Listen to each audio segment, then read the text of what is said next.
School വിദ്യാർത്ഥികൾക്കൊരു നല്ല കാര്യം, അവർക്ക് സന്തോഷം വരുന്നൊരു കാര്യം, പഠനഭാരം കുറച്ച്. അതായത് CBSE-കാർക്കാണ്, കേരളക്കല്ല, CBSE-കാർക്കാണ് അവരുടെ പഠനഭാരം കുറച്ചിട്ടുണ്ട്. 10-12 സിലബസ് 15% ചുരുക്കുമെന്നാണ് പറഞ്ഞിരിക്കുന്നത്. 15% എന്നൊക്കെ പറയുന്നത് ഒത്തിരി ഉണ്ടോ? ഉള്ളതായി. അതെ, CBSE വിദ്യാർത്ഥികൾക്ക് ആശ്വാസമായി 10-12 ക്ലാസ്സുകളിലെ എല്ലാ വിഷയങ്ങളുടെയും സിലബസ് 15% കുറയ്ക്കും. ഈ 2025 അധ്യയന വർഷം തന്നെ നടപ്പാക്കും. അപ്പോൾ 2025 10-11 12 CBSE വിദ്യാർത്ഥികളുടെ എല്ലാ വിഷയങ്ങളിലെയും 15% കുറയ്ക്കുമെന്നാണ് പറഞ്ഞിരിക്കുന്നത്. ഇന്റേണൽ അസസ്മെന്റ് മാർക്ക് 40% വർദ്ധിപ്പിക്കും. അമ്മേ, ഇന്റേണൽ അസസ്മെന്റ് എന്ത് ഭാഗ്യം ചെയ്ത കുട്ടികളാണ്. 40% ഇന്റേണൽ അസസ്മെന്റ് കിട്ടും. ഫൈനൽ എഴുത്ത് പരീക്ഷയ്ക്ക് 60% മാർക്ക്. ഇംഗ്ലീഷ്, സാഹിത്യം, സോഷ്യൽ സയൻസ് തുടങ്ങിയ തിരഞ്ഞെടുത്ത വിഷയങ്ങൾക്ക് പുസ്തകം നോക്കി പരീക്ഷ എഴുതുന്ന ഓപ്പൺ ബുക്ക് എക്സാം നടപ്പിലാക്കും. അപ്പോൾ നിങ്ങൾ നോക്കിയേ, നിങ്ങൾ രക്ഷപ്പെട്ടു.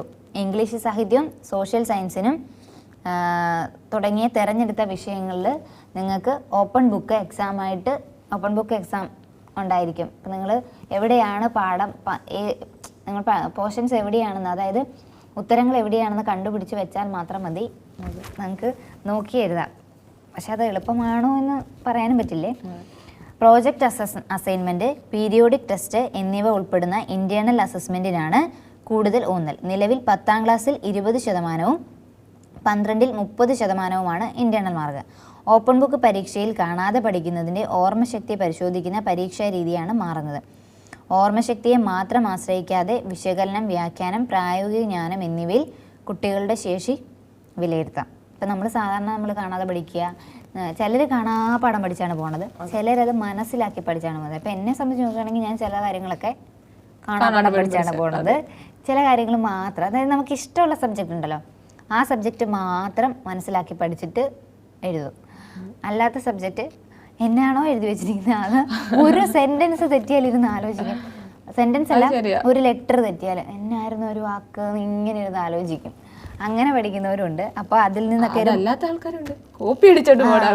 അതുകൊണ്ട് കോപ്പി അടിക്കുന്നുണ്ട്. അപ്പം അതിൽ നിന്ന് മാറ്റി വിശകലനം, വ്യാഖ്യാനം, പ്രായോഗിക ജ്ഞാനം എന്നിവയിൽ കുട്ടികളുടെ ശേഷി വിലയിരുത്താനും കൂടി ഉള്ളതാണ് ഈ രീതി.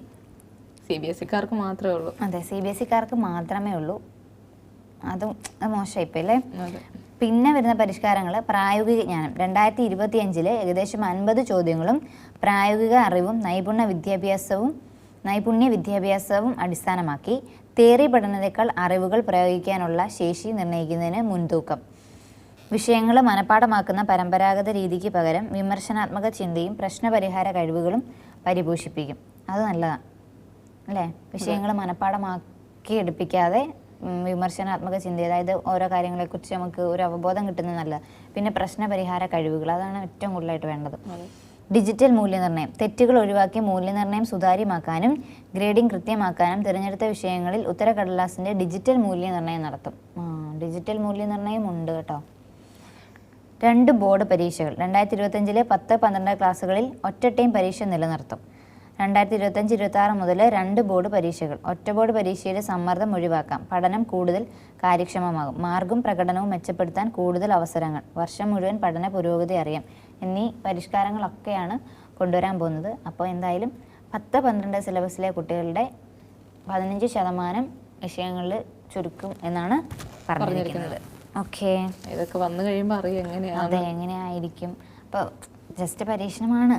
അപ്പം നമുക്കറിയാമേ സക്സസ് ആകുമോ എന്ന് ഉള്ള കാര്യം. പിന്നെ ഓപ്പൺ ബുക്ക് എക്സാം ഒക്കെ ഉള്ളതുകൊണ്ട് ശ്രദ്ധിച്ചിരിക്കുക, എവിടെയാണ് ഇന്ന ക്വസ്റ്റ്യൻ ഏത് പോർഷനാണ് എന്ന് മനസ്സിലാക്കുക. അപ്പോൾ നമുക്ക് പെട്ടെന്ന് ക്യാച്ച് ചെയ്യാൻ പറ്റും. ഇന്നത്തെ 1 അവർ ഉള്ളെങ്കിൽ ആ 1 അവറിൽ ഇതിരുന്ന് തപ്പിക്കൊണ്ടിരിക്കാനുള്ള നേരമേ കാണത്തുള്ളൂ ചിലർക്ക്. അപ്പം നമ്മൾ കറക്റ്റ് ഇപ്പം എവിടെയാണോ ആ ചോദ്യം ഏത് ചാപ്റ്ററാണ്, അല്ലെങ്കിൽ ഏത് പേജിൽ, അല്ലെങ്കിൽ എവിടെ ആയിരിക്കുമെന്ന് നമുക്കൊരു ബോധ്യം ഉണ്ടെങ്കിൽ നമുക്ക് ടപ്പേന്ന് എഴുതി പോവാം. അപ്പം നിങ്ങൾ എന്തായാലും നന്നായിട്ട് എൻജോയ് ചെയ്യുക. ഞങ്ങളൊന്നും പഠിച്ച സമയത്തൊന്നും ഇല്ലായിരുന്നു ഓപ്പൺ ബുക്കൊന്നും. ഞാൻ ഡിഗ്രി പഠിച്ചപ്പോഴും ഓപ്പൺ ബുക്കില്ലായിരുന്നു, PG പഠിച്ചപ്പോഴും ഓപ്പൺ ബുക്കില്ലായിരുന്നു. PG ഒക്കെ കഴിഞ്ഞ് ഇറങ്ങി കഴിഞ്ഞപ്പോൾ ഓപ്പൺ ബുക്ക് എക്സാം ഡിഗ്രിക്കാർക്ക് കൊണ്ടുവന്നിരിക്കുന്നു. എന്തായാലും 4 വർഷത്തേക്ക് ആക്കി. 4 വർഷത്തേക്ക് 3 വർഷം എന്നൊക്കെ പറഞ്ഞാൽ ഒന്നുമില്ല. 4 വർഷമൊക്കെ ഡിഗ്രി പഠിക്കാന്നൊക്കെ പറഞ്ഞാൽ പക്ഷെ കുറച്ച് ടഫാന്നൊക്കെ പറഞ്ഞു. ആണല്ലേ? അല്ല, ടഫാണെങ്കിൽ നമുക്ക് എൻജോയ്മെന്റ് കിട്ടുമല്ലോ, അതുപോലെ. വളരെ മികച്ച 4 വർഷത്തെ എൻജോയ്മെന്റ് ഒന്നും ആലോചിച്ച് 3 വർഷം എന്നൊക്കെ പറയുമ്പോൾ ഒന്നുമില്ല. എനിക്ക് ഡിഗ്രി ആയിരുന്നു ഏറ്റവും കൂടുതൽ ഇഷ്ടം, അതുകൊണ്ടാണ് ഞാൻ അങ്ങനെ പറഞ്ഞത് കേട്ടോ. അഖിലേക്ക് ഡിഗ്രി ഇഷ്ടമല്ല. അയ്യോ, എനിക്ക് ഡിഗ്രി ഇഷ്ടമാണ്. ഓക്കെ, അപ്പം നമുക്ക് അടുത്ത വാർത്തയിലേക്ക് പോകാം. ഓക്കെ.